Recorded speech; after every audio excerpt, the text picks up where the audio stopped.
Hey everybody. Think think we're good.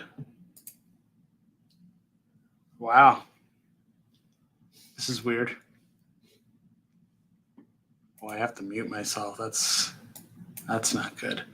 Um Trying something new. Apparently, now you can stream through your streaming thing to Instagram. So that's pretty cool. It's a new thing. Uh, I don't really know what to do here. So just so everyone knows, I'm streaming on YouTube, streaming on Twitch right now, and now streaming on Instagram, which is brand spanking new. So it's interesting. So I wanted to do this video before the new year, but never got around to it. And I kind of wanted to just discuss some of my favorite movies of last year. So let me make sure I get all the comments up and stuff. So I'm going to bring up my Letterboxd as you do. And we'll just go through some of the ones that were my favorites. Let me know what some of your favorites were in the comments section. These are in no particular order. They're kind of just, as I threw them up there, I thought they were interesting. There might be some weird ones on here that you may have heard of, you may not have heard of. Most of these you probably have heard of. They're pretty big, but there's a lot of weird, I don't want to say weird, but unexpected hits this year. So the first one might be the one that might be most obvious to people that know me, but the first one is The Batman, directed by Matt Reeves. This one came out pretty early last year and wasn't sure what to expect with The Batman, but I was completely taken aback by how fantastic it was. I mean, Matt Reeves is a fantastic director. Robert Pattinson is a great actor. Zoe Kravitz. That cast was pretty fantastic. Colin Farrell as the Penguin is unforgettable. That cast was just great all on the board, and we haven't really seen a Batman like that in movies yet. We've kind of gotten like a year one Batman with Batman Begins, the Christopher Nolan, but nothing quite like that. Nothing as, kind of seeing Batman come into his powers a little bit, so to speak, coming into the Batman. So I really like this movie. It felt like Batman to me, and it felt like the beginning of a really good Batman story. I know we kind of just got a Batman movie, and there's a lot of weird stuff happening with DC, but this is kind of stands on its own, and I love it for that. And I think the next one is just going to be as good, if not better. I'm really excited to see the Batman 2 and what they do with it. And Barry Keoghan kind of teases the Joker. And the Batman was also great. We're going to maybe see some kind of rogues gallery next one. But the Batman was just phenomenal. Warmed my heart. And it was just a great superhero flick. And you don't really get to see a lot of ones like this. And kind of had the same thing going for it, I guess, that the Joker did. They have these kind of isolated, I want to say black label kind of movies going on in the DC world, and it's kind of a mess right now, but they're figuring it out. So yeah, the Batman is on my top one for my top favorite movies of 2022. The next one was one that I guess took me by surprise. Didn't expect to like it as much as I did, but that's Elvis by Baz Luhrmann. Is it the perfect movie? No. But I've already seen this movie 3 times, and it's 3 hours long. I don't know what's wrong with me. Maybe just the power of Elvis is permeates through this film. I don't know. I think Austin Butler does a great job as Elvis, and totally brings me into that story, and the way it's edited and directed. I really like kind of Baz Luhrmann. Occasionally, I like his style of filmmaking, and I think it paid off for Elvis. Very flashy, very over the top, but not as over the top as I thought it was going to be after seeing like Great Gatsby and stuff like that, which was a little much. But this I felt like did everything kind of right. And Great Gatsby was a book that he was kind of retelling, and this is an actual person's life, so it makes sense that he would kind of tone down all that kind of over the topness, especially when there's serious stuff that goes on. But yeah, Elvis was a surprise one for me. I wasn't sure. I thought this movie was going to be kind of goofy, but ended up really liking it. The next one is probably on a lot of people's lists for last year. Everything, Everywhere, All at Once. The first time I saw that movie, I wasn't really sure what to think. I didn't know what this movie was. I didn't know if this was a sci-fi movie. I didn't know if this was a kung fu movie. I didn't know if this was like a family movie. It turns out it's kind of all of the above. I didn't realize how much fighting there was going to be in this movie. I felt like the trailers didn't totally express what the movie was. But on second viewing, I really grew to enjoy it. I kind of understood what they were trying to do a little bit more, and I was able just to go along for the ride and enjoy the film. So if you haven't seen Everything Everywhere All at Once yet, it's really funny. It's really heartwarming. It's a great family film, I think, to watch together. There's some heavy stuff that they address, some important stuff they address, and all enveloped in this kind of kung fu sci-fi movie, which is great. Okay, the next on my list, number 4, again, not in any particular order, I'm just counting down. I have 10 here. Is Men by Alex Garland. And Alex Garland directed one of my other favorite movies for the last 10 years, Annihilation, with Natalie Portman, which was adapted from a book. And he also, I think, created or at least directed Devs, which was a TV show on FX a couple of years ago. And I thought that show was fantastic, and cinematography on that show was next level. It was a gorgeous show, and I love the subject matter too. I actually need to finish it. I don't think I ever finished that show.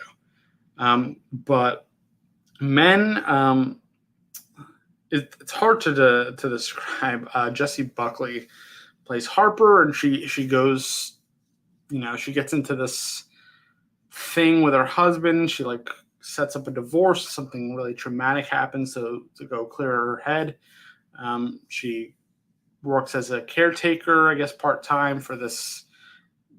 Alarm for what time? Oh, Alexa just went off.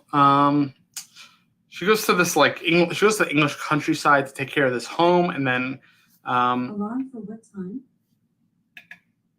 Alexa, stop. So I think my Alexa went off when I said Alex Garland, and now it keeps asking me what time I want on the alarm for. Anyway, Jessie Buckley goes to the English countryside to help clear her head and focus on work, and then got to restart her life. And then weird stuff in the town starts happening. And there's an actor, Rory Kinnear, who plays a lot of the townspeople, and it's really unsettling and kind of disturbing and kind of funny too.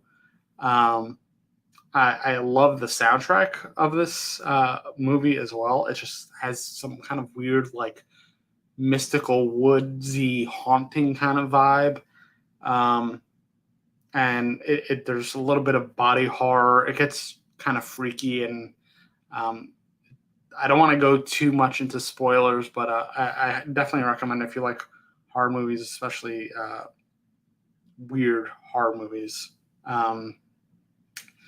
Speaking of weird horror movies, we'll continue the trend here with Resurrection, directed by Andrew Simmons, who I don't know if he has too much of a directing history. But this Resurrection stars Rebecca Hall and Tim Roth, who's fantastic. They both are fantastic. Um, and again, it's about this woman and her daughter and this guy. She has like a sordid past.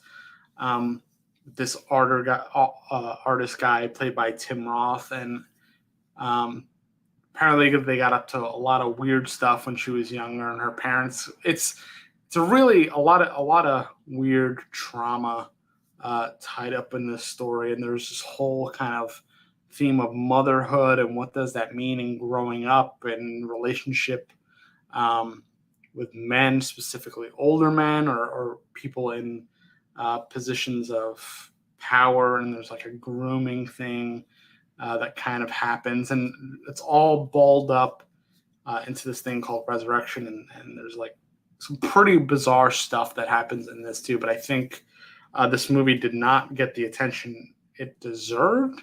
I really liked it. I know the ratings and reviews were kind of um, not too crazy about it, but I think it's worth a watch. It's I think an hour and a half, hour 40, so it's not a long movie, but I think most people that enjoys kind of like weird, unsettling kind of explorations of what it means to be maybe a woman or a mother, or relate that relationship to a world of um, devious men, kind of like men, very similar themes.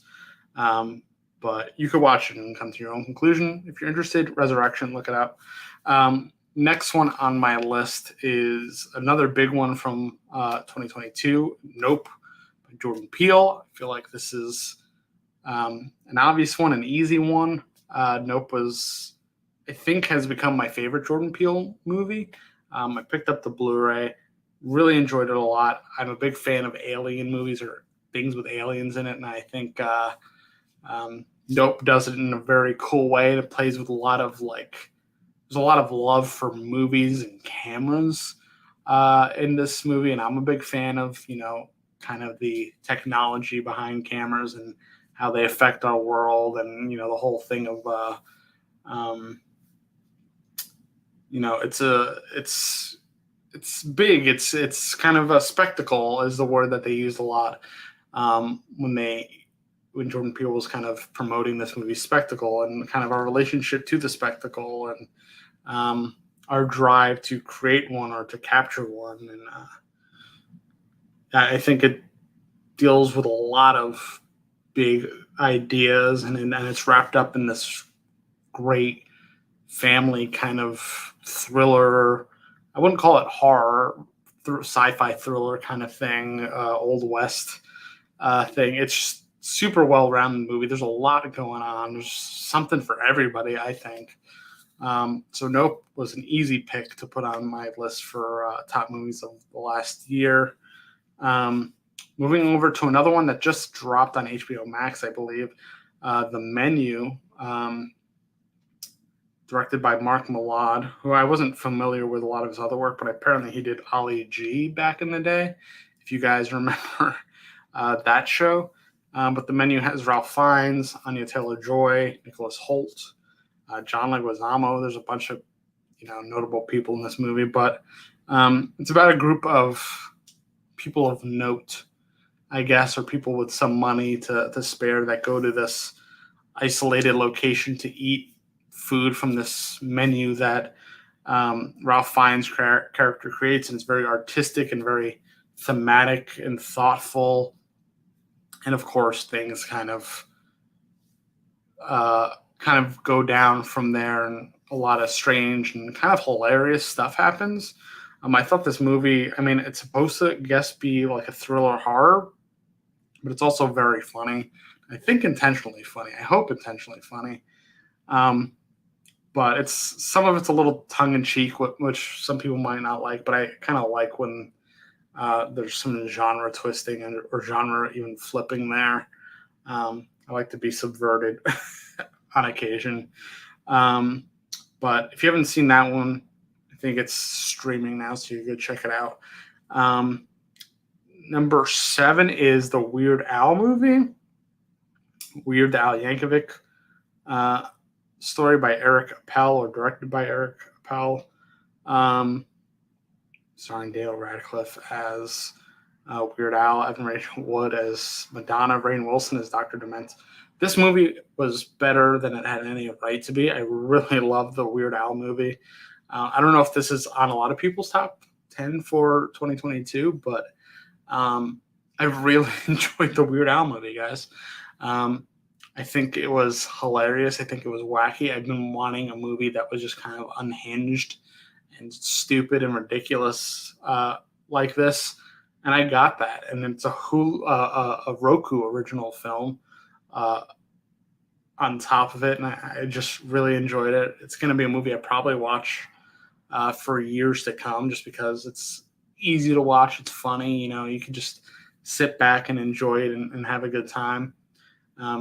So yeah, that one was a surprise for me, and I'm a pleasant surprise on top of that. So number 9 is David Cronenberg's Crimes of the Future. Again, this is another one where the first time I saw it, I didn't really know how to take it. A lot of it seemed a little bit obtuse and kind of goofy.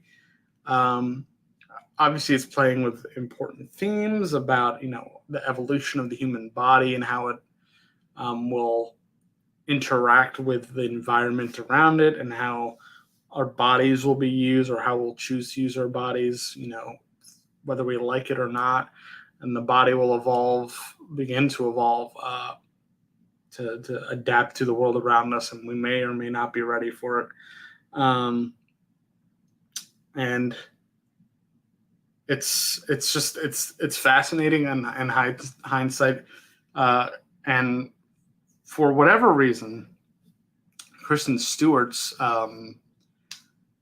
performance in this is super compelling to me. I feel like we've seen her play characters similar, but not as precise and strange and odd.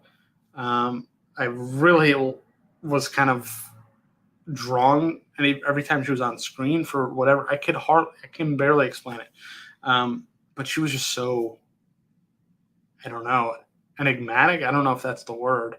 I just wanted to see more of her in this character on the screen. The way she spoke was very interesting. It was kind of almost hypnotizing.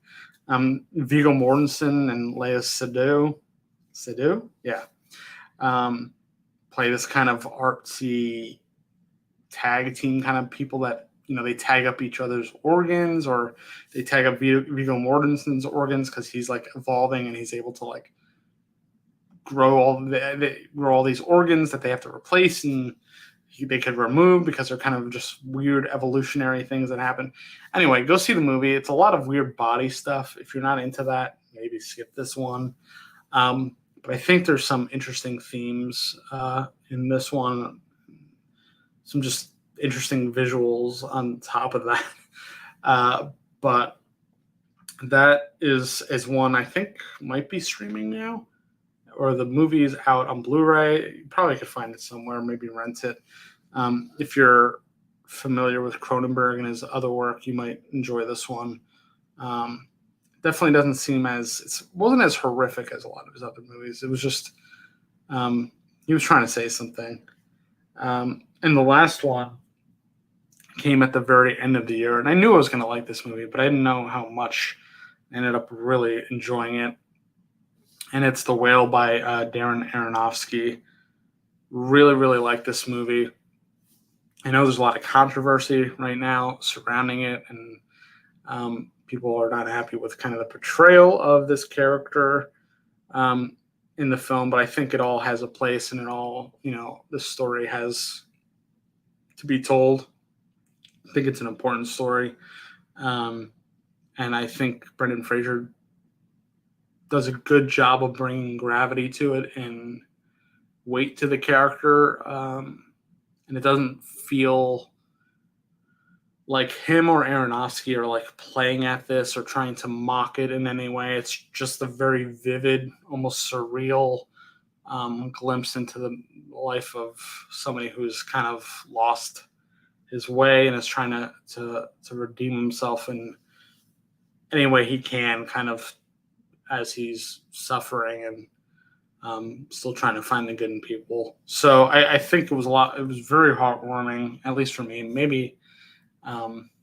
Maybe not for everybody, but it really affected me, and I'm definitely going to watch it when it hits streaming or comes out on Blu-ray, because I think it does a really good job of kind of telling the story of this character who, might be a lot of people in this country's story. There might be a lot of people who identify with this and maybe see parts of themselves in this character that either scare them or, I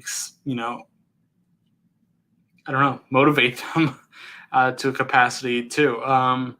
So there's a lot going on in it.